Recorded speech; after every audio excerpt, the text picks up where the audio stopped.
Okay, so we will continue our study from the book of John chapter 18. And today we will be talking and focusing more on the denial of Peter. Okay, so Peter's denial of the Lord.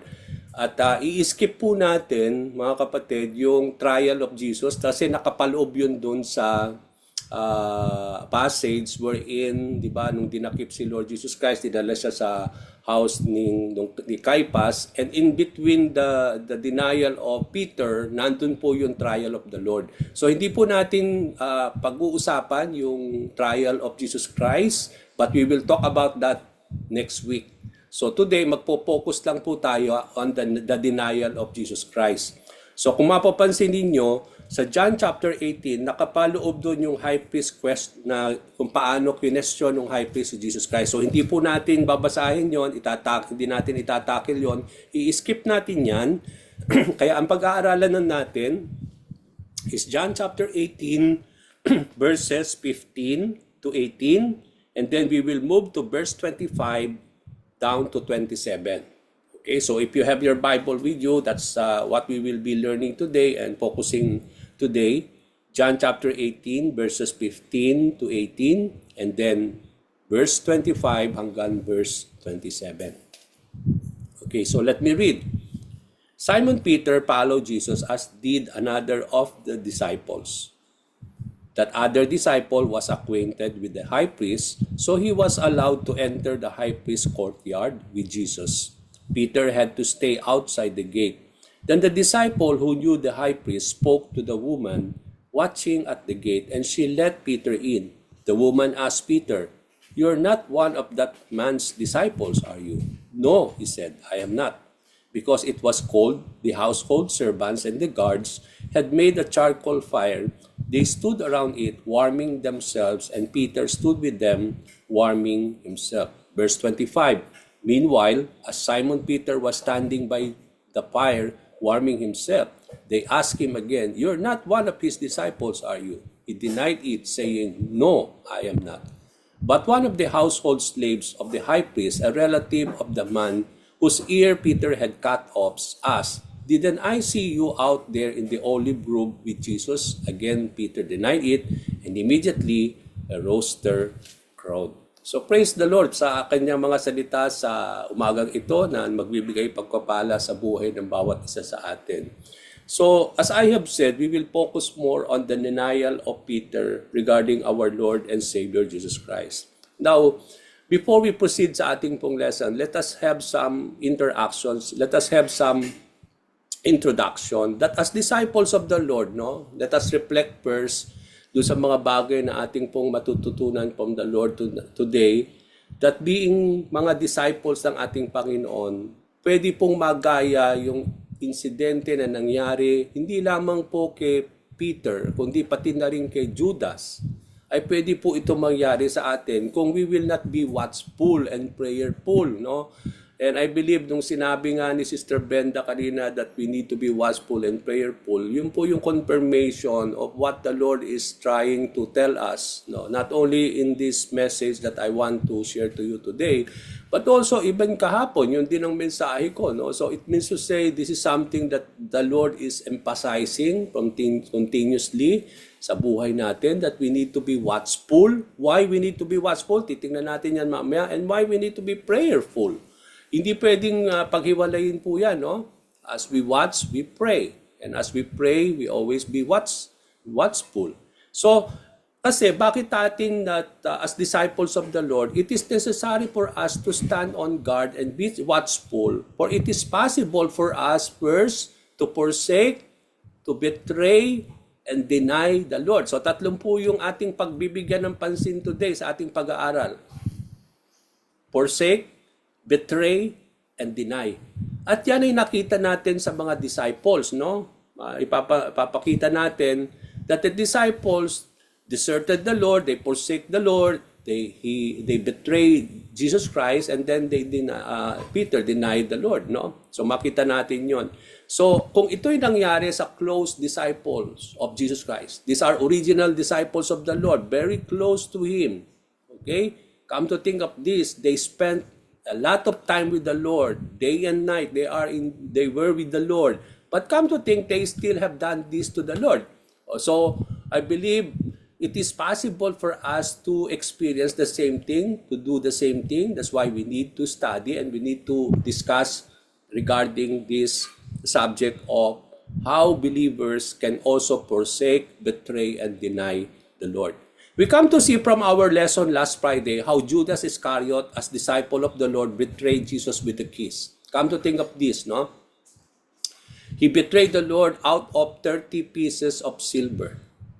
So it is possible also for us to become a disciple who can also betray the Lord, no? Although hindi man ito betrayal regarding money or anything, but in most of our lives, kung tayo magiging honest, mga kapatid, there are many times that we betray the Lord. Okay, we become like Judas Iscariot. Okay? Now, also, we saw from our study last week how the other disciples forsaken the Lord when he was arrested. Sabi po sa Matthew 26:56, at that point, all the disciples deserted him and fled. O so nung dinakip na si Lord, nagtakbuhan na lahat yung mga disciples niya. Natira na lang siya, no? At si Peter, no, at that time, that's why he was able to draw his sword and then cut the ears of the servant of the official. So kung makikita natin, yung ibang mga disciple nung siya'y dinakip, nagtakbuhan na, no? They deserted the Lord Jesus Christ. They forsaken the Lord. So I believe in our lives, this is the same thing that can happen in our lives. No? Pwedeng mangyari yan sa buhay natin bilang mga disipulo na we are able to forsake the Lord. And if we will also honest again in our lives, iilang beses na tayo ay nag-forsake the Lord. Maraming beses, mga kapatid, na pinoforsake natin si Christ sa ating buhay bilang kanyang mga disipulo. And then in our passage today, we will come to learn from Peter how he denied the Lord 3 times. Not only once, but 3 times. Now, I believe it is also the same thing that could happen in our lives as believers in the Lord, isn't it? Many times, no? Hindi lang ilang beses na dinideny natin si Lord. There are many things that we denied the Lord of. Maraming mga bagay na kinakailangan na i-attribute, na kinakailangan ibigay kay Lord, pero dinideny natin siya ng lahat ng mga bagay na yan. For example, He is worthy of worship. He is worthy of praise. He is worthy of obedience. He is worthy of all our submission. Pero in all those things, lagi tayo nagkukulang. We always deny Him of all those things. Okay, so this message is for all of us, I believe, to remind us that we need to be careful, we need to be watchful, because if not, we will always fall of the same thing that we are able to forsake, we are able to betray, and we will also able to deny the Lord in our lives as believers of Jesus Christ. Now, it was for this reason that we are to stand firm. Kailangan dito na maging matatag tayo, no? Kaya nga, for us not to forsake the Lord, for us not to betray Him and deny Him, kailangan natin we need to stand firm in our faith. We need to be on guard. We need to be watchful, mga kapatid, for us not to be caught by surprise nung ayaw na lang natin na magising sa katotohanan na one day na deny na ninyo si Lord.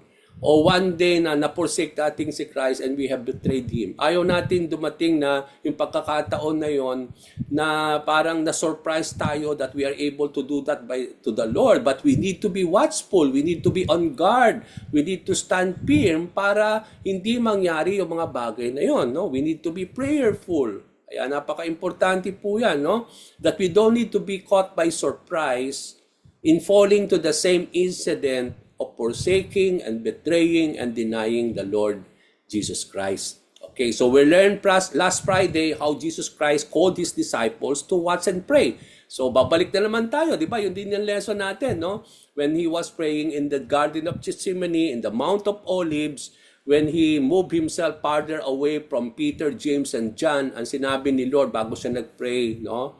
Sabi niya, watch and pray, no? He called His close disciples, Peter, James, and John, to watch and to pray. O, makita natin yon. Why? So that they may not be caught in temptation, for the spirit is willing, but the flesh is weak. Okay, kaya nga sabi rin ni Lord sa kanila sa Luke 21:36, but stay awake all times, no? Sabi doon, praying that you may have the strength to escape all these things that are going to take place and to stand before the Son of Man. So ang sinasabi naman dito ni Lord sa Luke 21 sa kanyang mga disciples, kailangan nating maging stay awake. You need to be stay awake all times. Ibig sabihin, you need to be watchful. You need to be on guard. Praying, sabi niya, that you may have strength. Kailangan ninyong maging watchful. Kailangan ninyong, you need to be awake all the times. You need to pray and you need to pray for strength to escape, sabi niya. Bakit kailangan nilang mag-stay awake at all times? Bakit kailangan nila na mag-pray for strength? Sabi doon, for them to escape all things that is going to happen. Anything can happen, mga kapatid, including yung magiging we will be caught by surprise that Jesus Christ already came and we are not prepared, isn't it? So that's why we need to be watchful for the coming of the Lord. We need also to be watchful kasi hindi natin alam yung mga mangyayari na darating. O kaya, ang sabi ni Lord, you need to stay awake, be on guard, be prayerful, pray for your strength kasi so that you may able to escape yung mga darating na mga sandali na hindi mo inaakalang darating.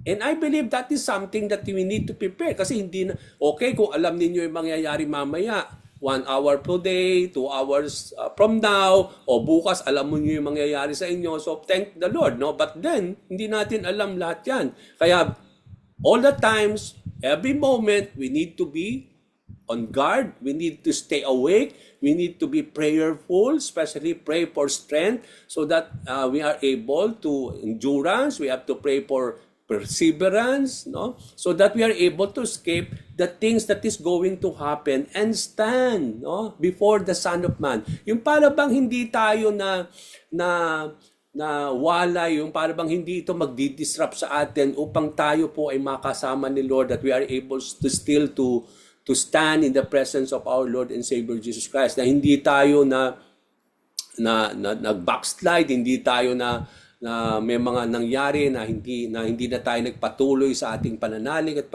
panantaya, which can happen still in our lives, no? Posible pa rin mangyari ang lahat ng mga bagay na yan, especially when we don't know the things that is happening and will happen, so we need to stay awake. Yun ang sabi ni Lord, stay awake at all times, pray always for strength so that you are able to escape all these things that are going to take place and you are able to stand before the Son of Man. So notice from this passage that we are to escape. Sabi ni Lord, we are to escape all things that are going to happen or take place. So from here, we are to escape these things that are going to happen in us if we will not be cautious of them. There are two important callings made by the Lord that disciples are to do to escape these things that are possible to happen in us, like the disciples of Jesus Christ in those days. And what are these? Ang sabi nga dito ni Lord, first, we are to stay awake or watchful at all times. Ito yung word of the Lord. Inuulit-ulit niya lagi. Last week pa, kahapon sa aming prayer meeting, and today, this is the same thing that the Lord is continuously telling all of us, including me. No?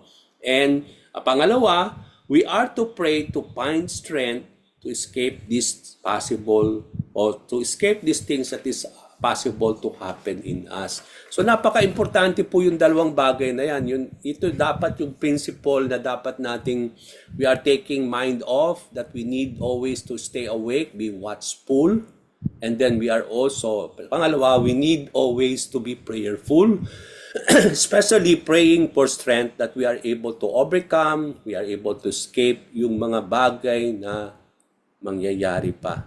So from the lives of the disciples of Jesus, particularly Judas and Peter, mga kapatid, we will know what made them to forsake, betray, and deny the Lord.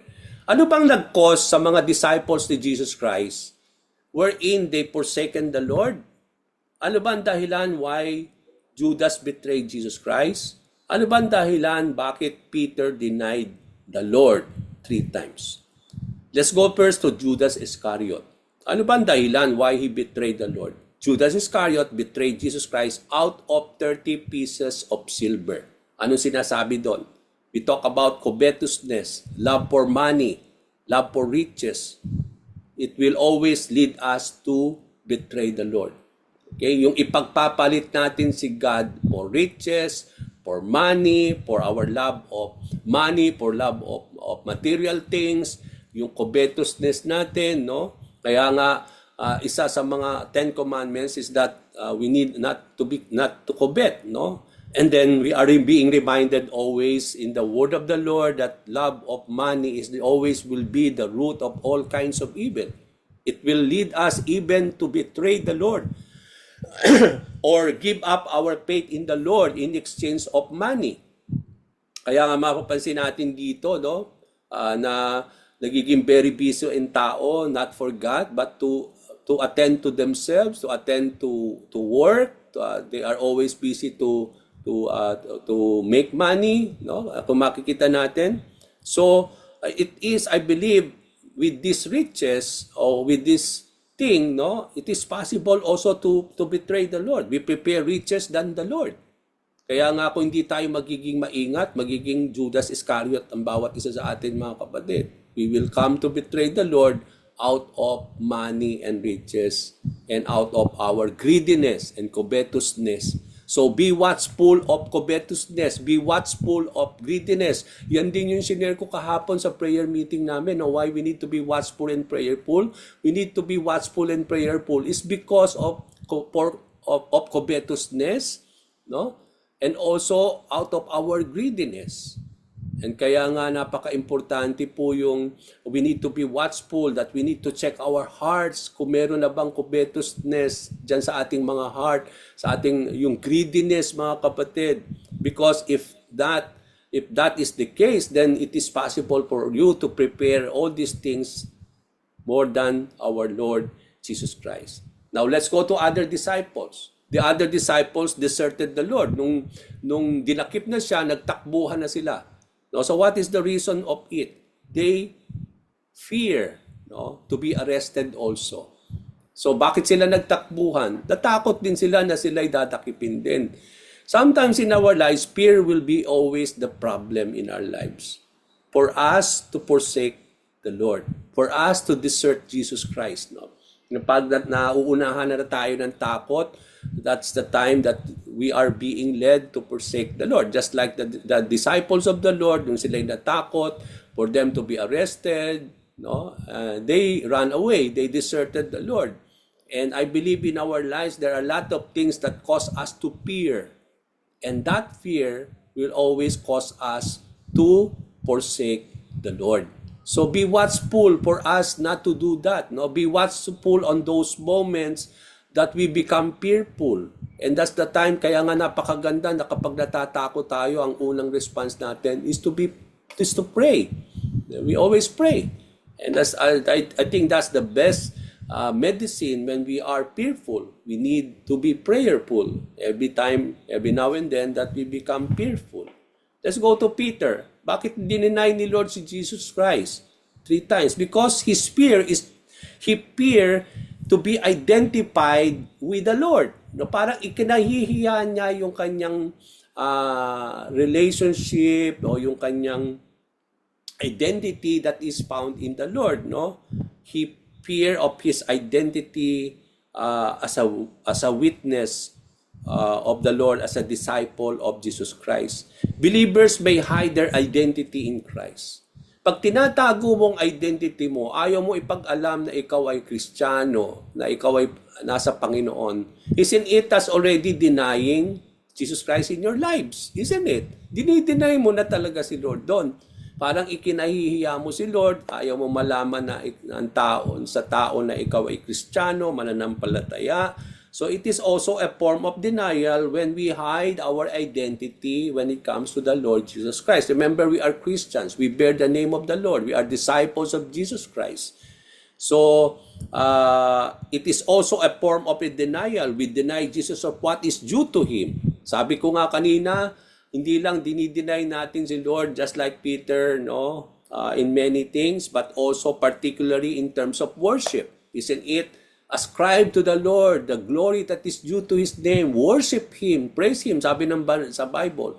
But when we don't ascribe to Him all these things, then we are denying the Lord of all these things. We are denying Him of His glory. We are denying Him of His praise. We are denying Him of all His worship. Okay? What about service? Isn't it we are called to serve the Lord? But when you are not serving God, you are denying Jesus Christ of service because He is due to be served.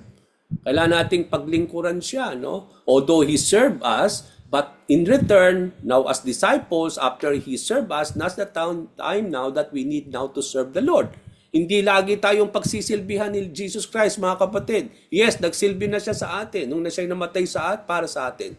Pero nung tayo tinubos na niya, tayo po ay we become servants of the Lord now, and that's hindi na tayo ang pagsisilbihan ni Lord. He is now our master, so we are the servants, so tayo na ang maglilingkod sa Kanya. But if you are not serving the Lord, then you are denying the Lord of the service that is due to Him as our Lord and as our master. What else? Obedience. Oh, aray ko, no? So obedience, mga kapatid. Jesus is worthy of all our obedience. Come and follow Him, sabi niya. Come and follow me, sabi niya. Whatever it takes, we are called to follow. And to follow the Lord is to obey Him. And no matter what He is leading us, we need still to obey. So when you are not giving Him the whole heart obedience of our heart, our lives, then we are denying the Lord of our full submission and full obedience to Him. So, hindi lang kung titingnan natin ang ating mga buhay, mga kapatid, if we will be honest enough to admit, most of the time we deny, we forsake, and we betray the Lord. That's the reality. We cannot say with Pastor, hindi kami ganyan. No. All of us, including me. Lahat tayo. No? Lahat tayo, we are doing the same thing. And that's what the Lord is trying to tell us. Now, from our passage last Friday, we learned how Jesus and His disciples crossed the Kidron Valley. No? Let's have some review. No? So, tumawid sila ng Kidron Valley and then nagpunta sila sa Garden of Gethsemane in the Mount of Olives. Diba yun yung ating passage last time? There, nagnanangin si Lord 3 times at tinawag niya si Peter, James, and John in the Garden of Gethsemane to be watchful and prayerful as He moved farther to pray to His Father. Pagkatapos noon, ito na, dumating si Judas. Jesus came with the soldiers and officials with Him and make a signal. At ano yung signal na yon? Yung palatandaan, kung sino yung dadakipin, yun yung kiss. No? That the one whom Judas Iscariot will be kissing, yun yung kanilang dadakipin. No? Yun yung mag-identify para sa mga soldiers to arrest that person. So then, they arrested Jesus Christ. No? Dinakip nila si Lord. Nakita natin last time, tinalian siya at idinala siya kay Anas. Una, dinala siya kay Anas. Okay? And then later to Caiaphas, who was the high priest. At sa ating passage today, it is also found, makikita natin ito, mga kapatid. No? So we will not limit ourselves. Just like last week, hindi tayo malilimit lang dun sa sinabi ni John dito sa passage natin today, but we will consult, we will try to see the parallel accounts in the book of Matthew, in the book of Mark, and also in the book of Luke. So titingnan natin how yung denial of Peter sa iba't ibang mga parallel account. No? Kasi titingnan natin dito, parang maiksi rin yung pagkakasulat ni John patungkol sa denial ni Peter. Pero kung i-compare naman natin yung sinulat ni Mark, ni Matthew, at ni Luke, meron din naman siyang sinabi na binigyan ng emphasis ng mga writers na ito bukod sa mga bagay na inilaad ni John sa ating pong passage today. Okay, so titingnan natin po yan. Makikita natin yung denial of Peter sa Matthew 26 verses 69 to 75, sa Mark chapter 14 verses 66 to 72, and then Luke chapter 22 from verses 54 hanggang 65. Okay, yan po yung mga parallel passages, parallel account of the same how Peter denied the Lord 3 times. So let's go to our passage in John 18, verses 15 to 16. Simon Peter and another disciple were following Jesus. Because this disciple was known to the high priest, no? He went with Jesus into the high priest courtyard, but Peter had to wait outside at the door. Okay, so mapapansin natin sa ating observation sa ating passage today, mga kapatid. Ang sabi dito, after Jesus Christ was arrested, dalawang disciple ni Jesus Christ follow the Lord in the house or in the home of Caiaphas the high priest. Sino sila? Peter and another disciple were following Jesus. So dito sa passage natin, makikita natin dalawa sa mga disciples ni Lord ang sumunod kay Jesus Christ nung siya'y dinakip at nang siya'y dinala kay Caiaphas the high priest. Okay? So makita natin dito at sinabi dito na yung other disciple na kakilala nung high priest siya ay kasama ni Jesus pumasok doon sa tahanan ni Caiaphas, pero si Peter naiwan doon sa labas, no, sa gate, outside the door or outside the gate. Okay. Now, titingnan natin yan. Ayaw natin palampasin yan, no? Sometimes when we read this, parang okay lang, okay. Parang pinalampas natin, hindi natin nalaman. Sino yung other disciple? Okay, bakit naiwan si Peter? But ito, nakapasok siya. Itong other disciple, nakapasok siya sa loob kasama ni Jesus. Pero si Peter naiwan sa labas. Okay, ang dami natin pwedeng dapat tanungin doon. Lord, ano yun? Ayaw ko lumagpas yung binasa ko, hindi ko nalaman kung ano ba yon. Okay, so when Jesus was arrested, two of his disciples followed him when he was brought to the high priest. Okay, these two disciples mentioned sa ating pong passage is Simon Peter, siya yung una, pero yung pangalawa, unknown. Okay, it is, ang sinabi lang ni John, the other disciple. Okay?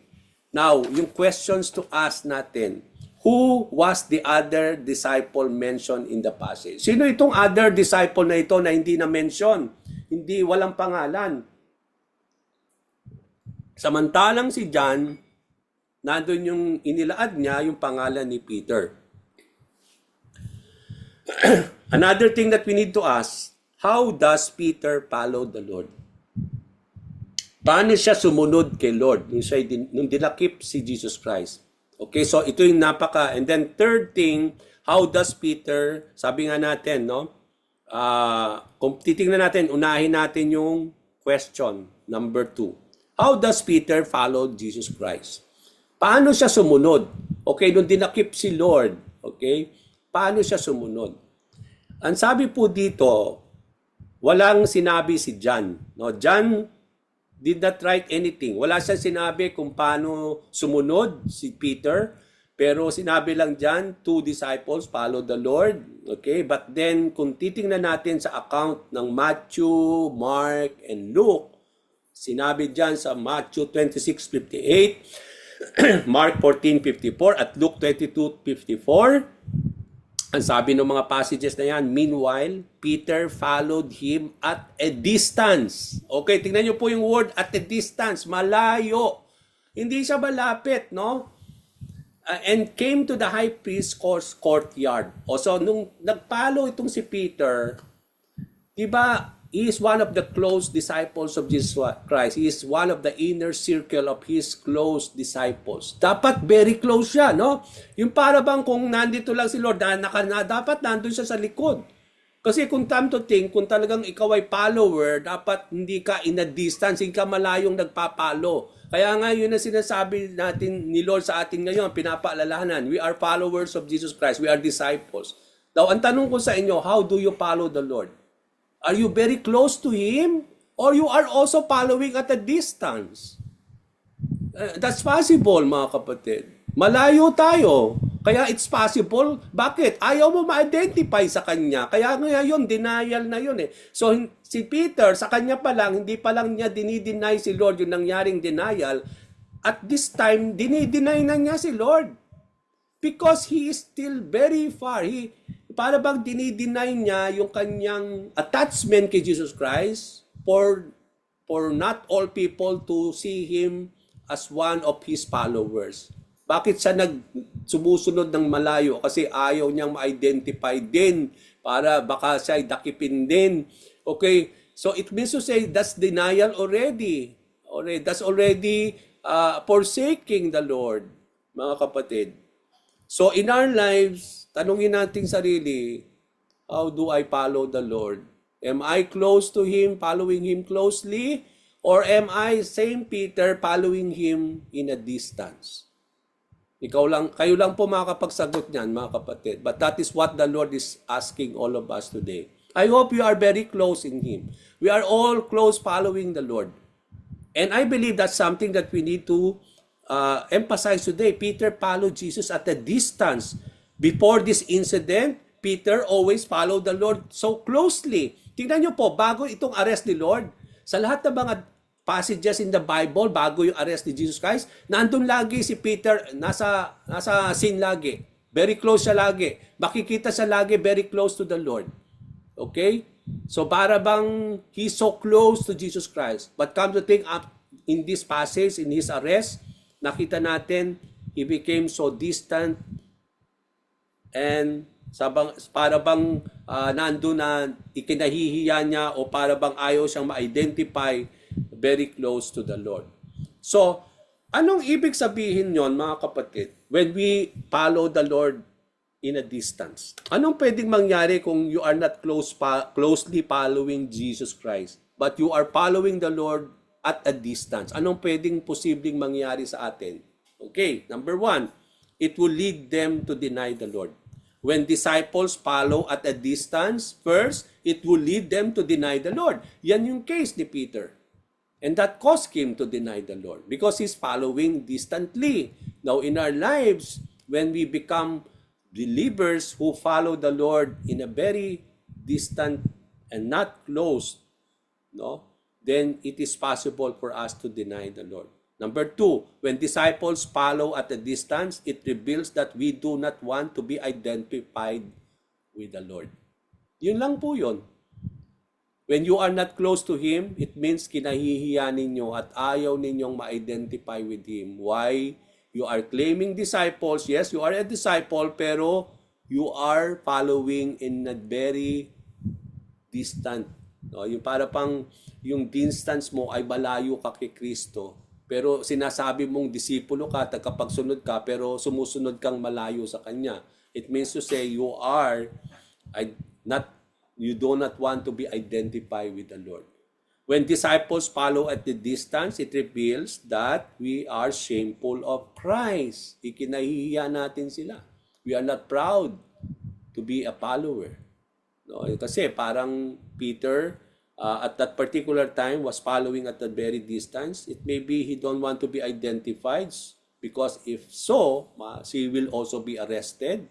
And also, it reveals that he is also shameful of being a follower of the Lord. Na ayaw niya ma-identify. That somehow he is so ashamed to be identified with the Lord. Number 4, when disciples follow at a distance, it reveals our shallow relationship and attachment with the Lord. Yun po yun. Yung para bang nagre-reveal na yan na hindi kayo ganong kalalim, ka-intimate, kaalab sa inyong relasyon kay Lord. Kasi if not, then you will be so intimate. Pag sinabing intimate, very close. Malapit lagi kay Lord.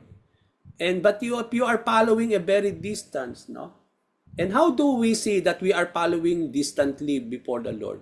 Yun yan.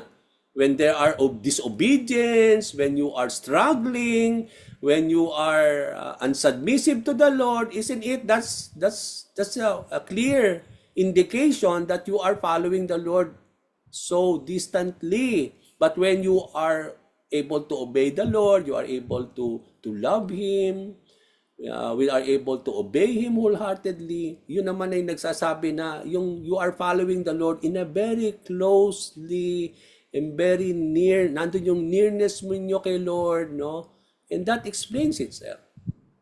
Nakikita natin kung we are following distantly, kasi makikita mo yan sa buhay mo if you are following the Lord distantly. Malayo ka kay Jesus kung nag-i-struggle ka sa obedience sa Kanya, no? Hindi ka nung ka-intimate ang relasyon mo sa Panginoon, no? I know you are not spending time with the Lord, no? You are not really somehow so close to Him in everything that we are called to be disciples, no? That reveals that we are following the Lord in a very distant way. Okay? So who was the other disciple along with Peter who followed Jesus at the home of the high priest? Let's go to the question number 1. Sino yung other disciples? Walang pangalan doon. Pero sumunod din siya kay Lord. Okay. Jesus, sabi nga natin, notice it was John only who wrote this. Mapapansin niyo, ito naman ang kaagandahan ng John compared with Matthew, Luke, and Mark. Walang binanggit. Ang sinabi doon, denial lang ni Peter ang sinulat nila.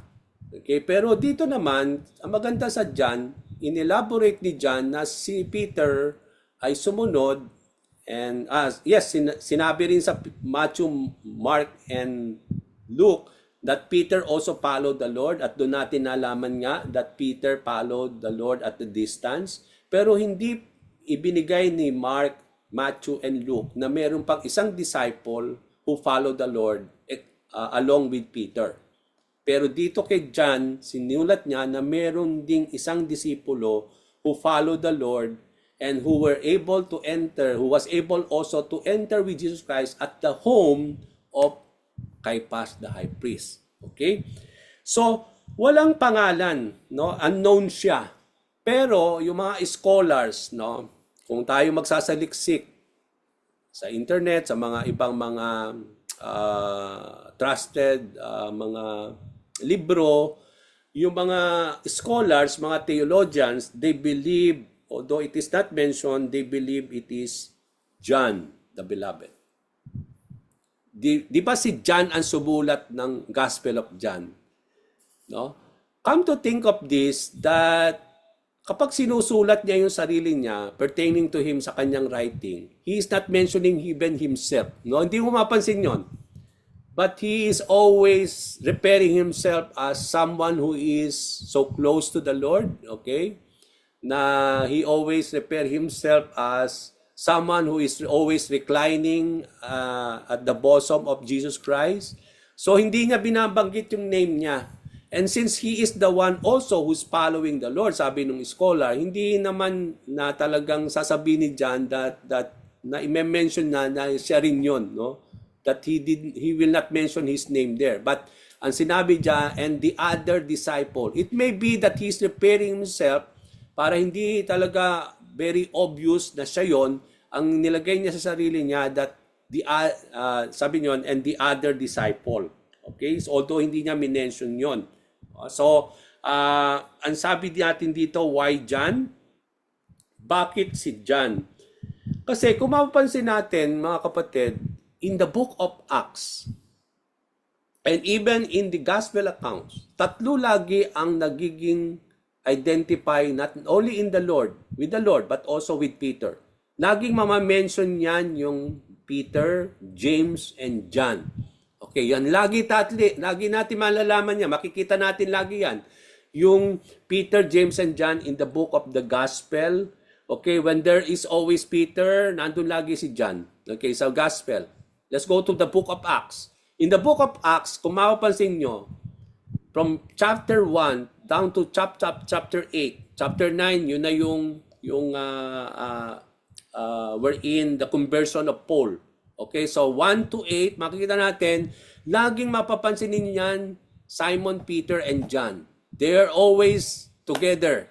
Okay, they were always entering the temple, and then they were also together going to the prison, no? When they are proclaiming resurrection of Jesus Christ and teaching in the name of the Lord, they were always caught by the religious leaders, and they were always put into prison. Okay, so nandun lagi yung association ni Peter kay John. And I believe this is the same thing, no? When Peter followed the Lord and there is this other disciple, the theologians, the Bible scholars repair it to John, the Beloved. Okay? At it means that the other disciples, sabi dito, at kung bibigyan natin ng pansin yung binanggit ni John sa verse 15 ng ating John 18. Ang sabi doon sa John 18 verse 15, the other disciple was known to the high priest. It means to say, kakilala nung high priest itong other disciple, kaya siya nakapasok sa loob with Jesus Christ. Ibig sabihin, well acquainted siya dito sa high priest. Okay, itong high priest, kakilala niya itong disciple na ito who followed the Lord, at nung si Jesus Christ entered the home of Caiaphas, para siya ay itry, para questioning niya siya ni Caiaphas, nandun din itong disciple na ito at nakapasok siya with the Lord. Okay? So, ibig sabihin, itong disciple na ito ay kaibigan, kakilala, o very well known to the high priest. Now, this explains why the disciple was allowed to enter the courtyard of the high priest with Jesus Christ. No, ibig sabihin, kakilala siya o well acquainted. Okay, now, ang tanong, sabihin natin, Pastor, posible ba na si Judas yun? Kasi di ba siya yung nagpunta sa high priest, kakilala siya nung high priest, at siya yun naman yung nagkanulo kay Lord. Kaya siguro siya yung other disciple kasi wala namang pangalan. At dahil he's going back and from the high priest at sa mga religious leaders, baka naman si Judas Iscariot. Now, come to think of this, I don't think it is Judas Iscariot as well. I believe it's just a speculation, maaari o hindi, pero I don't believe it is Judas Iscariot. But I prepare more to hold on what the theologian says, that it is John the Baptist because of his always close association with Simon Peter. Okay, na lagi natin makikita yan in the gospel account, but also even in the book of Acts after the Lord Jesus Christ went back into heaven. Okay, now why the scholars consider John the other disciple being referred in the passage? Because sabi ko nga, of the truth that Peter and John were always identified being together in many accounts in the book of Acts, in the gospel. No? Isa yun sa mga reason na pwede natin consider. Very close sila. They are always identified together most of the time with the Lord and also after the Lord ascended back into heaven. Okay? Simon Peter and John were both considered as the two of the closest disciples of Jesus. It means to say, 12. But then, i-out na natin si Judas kasi pinagkanulo na siya eh. So, out of 11, ang possible that who will be very close to the Lord, even though he will be arrested, is Peter and John. Yun yung ini-expect natin, that they will be with the Lord no matter what. Although Peter followed the Lord in the distance, but he still followed the Lord when he was arrested to the pero yung ibang disciples hindi na mention, nawala na, nagtakbuhan na, no? They don't even follow the Lord to the place where he was sent by the soldiers, no? Pero dito dalawa dun sa 11 na yon, no? Dahil alam natin, in-expect na natin that Judas will not really follow at all anymore because he betrayed the Lord.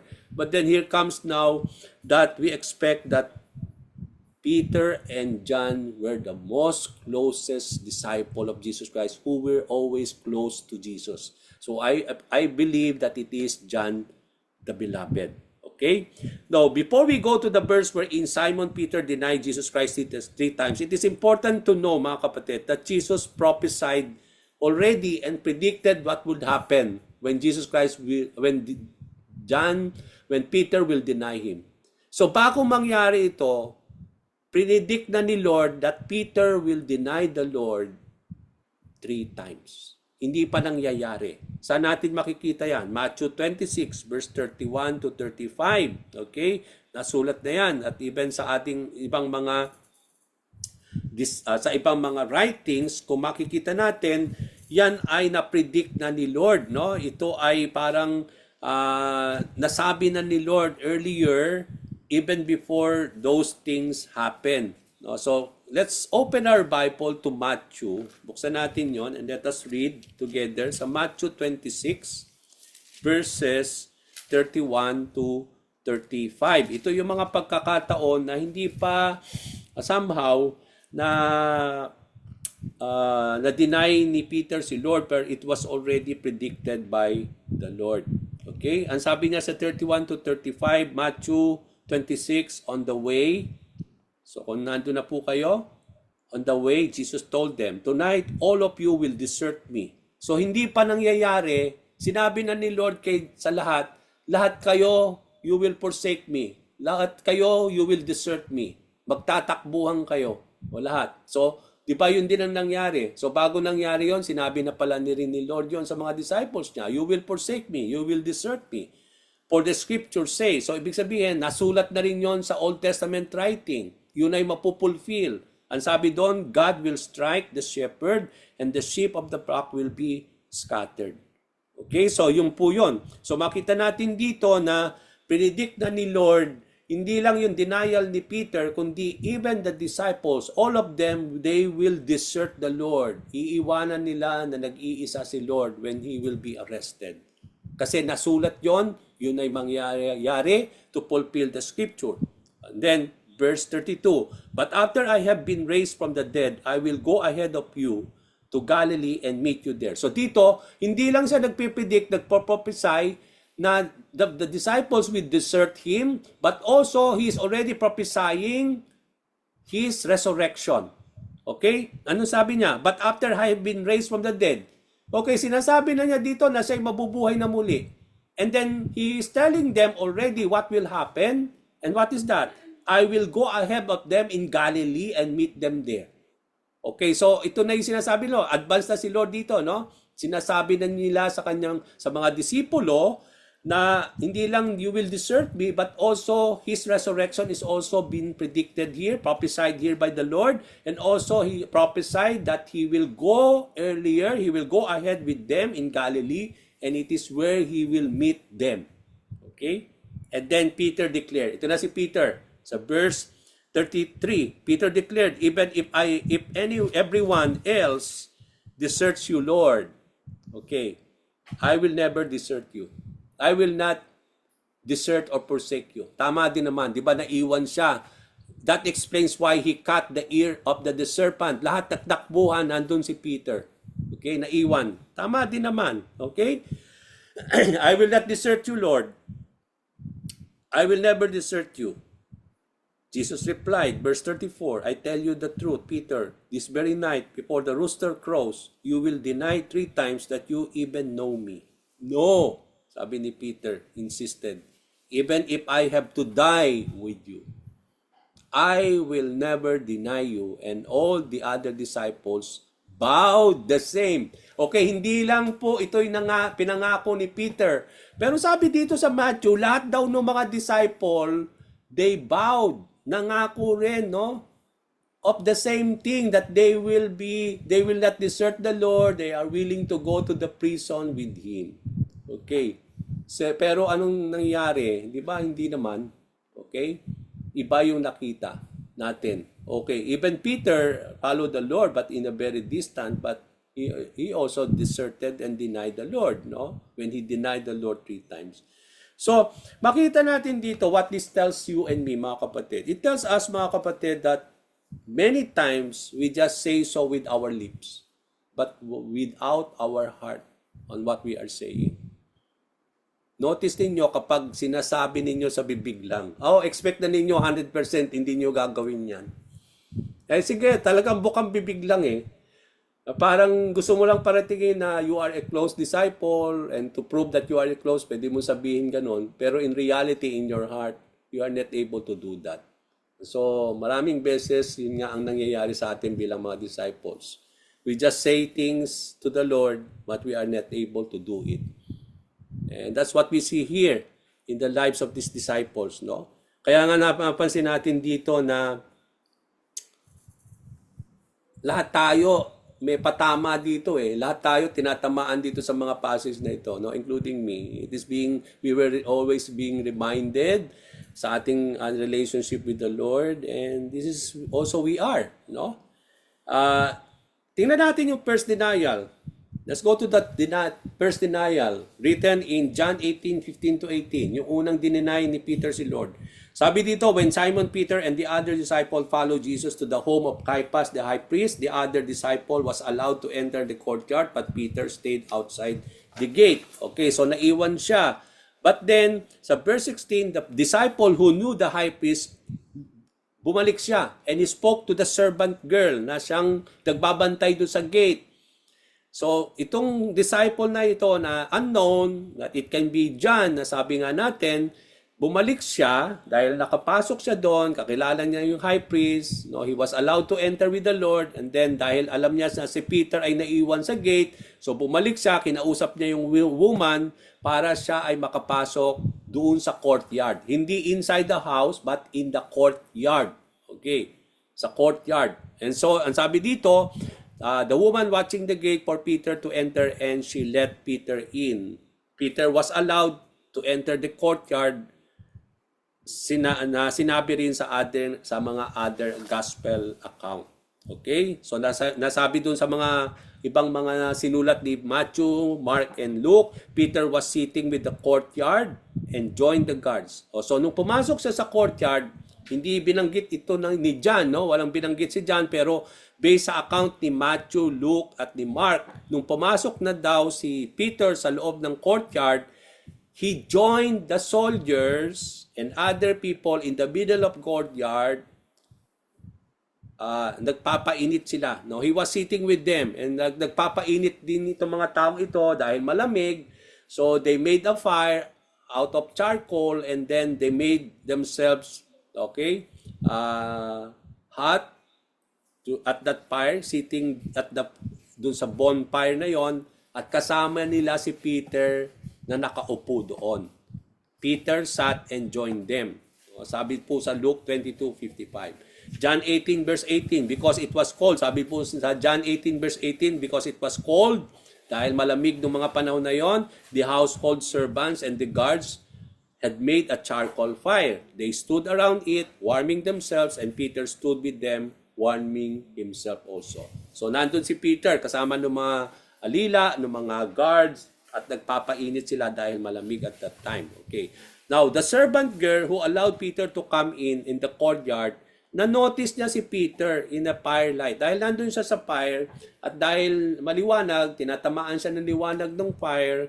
Okay, so, na-notice niya that it is Peter, no? That he began staring at him and said to him, at sinabi niya, this man was one of Jesus' followers. Sabi sa Luke 22:56. Nakilala niya si Peter that he is one of the followers. Kasi maliwanag yon dahil may liwanag nga dahil doon sa fire.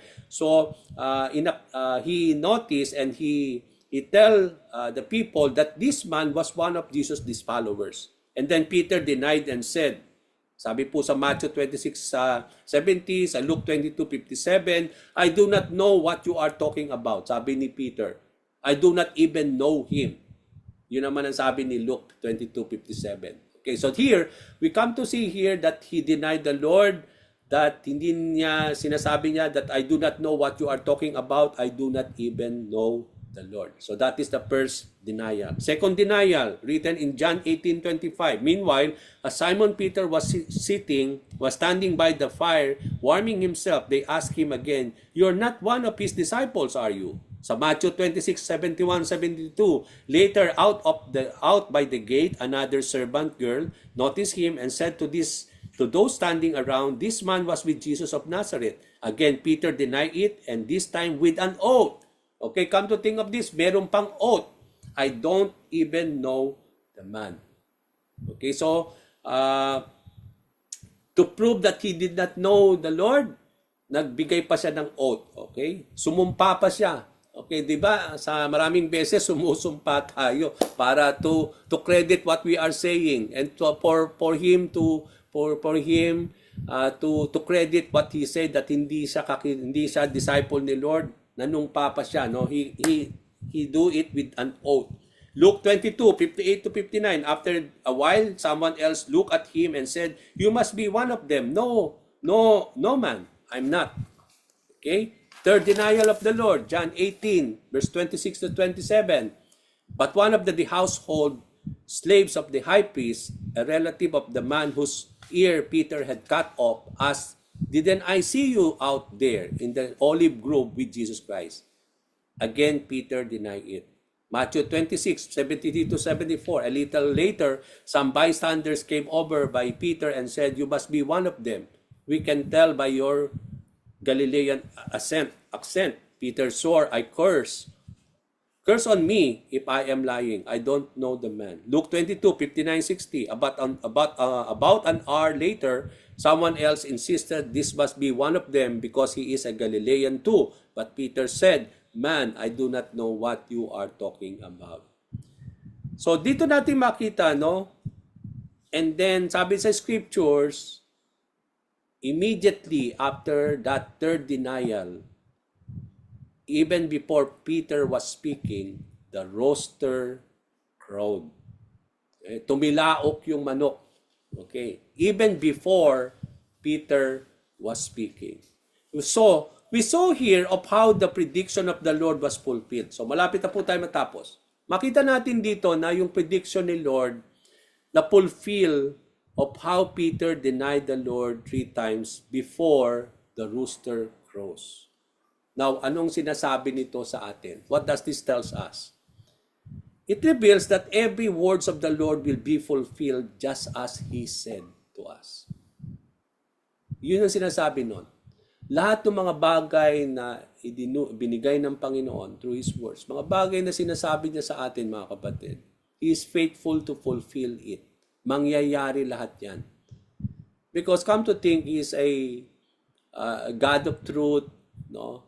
Come to think, kung magsasabi siya ng hindi mangyayari at mga hindi totoo, then we cannot really trust the word of the Lord. But because He is a faithful God, and because He's a faithful God, His words will always be faithful. Mangyayari lahat yan. It will be fulfilled. Kagaya po na nangyari to sa kay Peter when Jesus predicted that he will deny the Lord. It is good to highlight what Luke wrote, which was not recorded in the other gospel. Ano yung sinulat ni Luke na hindi makikita sa Mark, Matthew, at John? Patungkol sa denial ni Lord when it comes to Peter. Luke 22, verse 61. Napakagandang bigyan ng pansin as I end. At that moment, sabi dun sa passage na yon, at that moment, the Lord turned. Nung dininay na ni Peter si Jesus Christ, no? Yung time na yon, ang sabi po sa Luke, at that moment, the Lord turned and looked at Peter. Lumingon si Jesus Christ, at tumingin siya kay Peter. Suddenly, the Lord's words flashed through Peter's mind. Before the rooster crows tomorrow morning, you will deny 3 times that you even know me.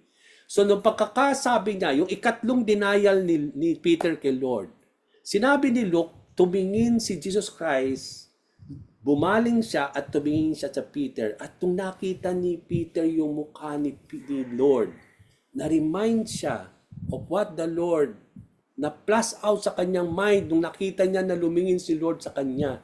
Na-plus out sa kanya yung sinabi ni Lord sa kanya, before the rooster crows tomorrow morning, you will deny 3 times that you even know me. Now, how did Peter respond to his denial of Jesus Christ? Ang sabi po sa word of the Lord, Peter went away and he wept bitterly. Okay? Now, as I end, mga kapatid, like Peter, we have denied the Lord Jesus Christ, not 3 times only, many times. Directly and indirectly. Pag sinabi nating directly, talagang dinideny mo talaga si Lord. Indirectly, yun sa iba't ibang bagay, indirectly dinideny mo siya. It can be directly or indirectly, but let us admit that we have done the same thing. Wala isa man sa atin pwedeng magsabi sa akin today, that's including me, na hindi natin dineny si Lord sa buhay ninyo magmula noon. Hindi lang isa, hindi lang tatlo. Maraming beses, mga kapatid. It is disgraceful on our part, kahiya-hiya, including me, that we are able to deny the Lord. But as disciples of Jesus Christ, bakit binibigyan ito ng pansin ni Lord ngayon? Bakit sinasabi ito ni Lord as I end? Bakit binibigyan ng kalagahan ito ni Lord? Alam na pala ni Lord na dinideny na niya tayo lagi, o dinideny natin siya lagi. Ngayon, bakit niya, anong sinasabi ni Lord ito sa atin as we end? And this, gusto ko, ito po, iikot ang ating discussion when I return this to Brenda. Ito ang sasagutin ng bawat isa. Para magkaroon ng interaction. Kasi sometimes we become silent, no? Hindi tayo nagsasalita. O to make yung 30 minutes natin more exciting, kailangan magsalita lahat. Ano yung tanong? Ito po. But as disciples, we will not allow this to happen anymore. And we will quote always that we deny the Lord in our lives. For this reason, we need to be diligent. Kaya nga, ang sabi doon, we need to be watchful, we need to be prayerful, we need to be diligent, yung to do things. May mga bagay tayo na dapat gawin diligently para hindi natin ma-deny, ma-forsake, ma-betray si Lord. Kaya ang tanong natin today, itong iikot ang ating discussion today, although si Brenda ang magpapacilitate, what do you think you need to do sa buhay mo or something that you need to consider to do for you not to forsake, for you not to deny, for you not to betray the Lord. Ano daw yung mga bagay na gusto mong gawin sa buhay mo? Na gusto mong gawin ngayon, starting today, para hindi mo na ma-deny si Lord, para hindi mo na siya ma-forsake, para hindi mo na siya, sabi nga natin, ma-betray. So what do you think you need to do and consider for us not to deny, betray, and forsake the Lord?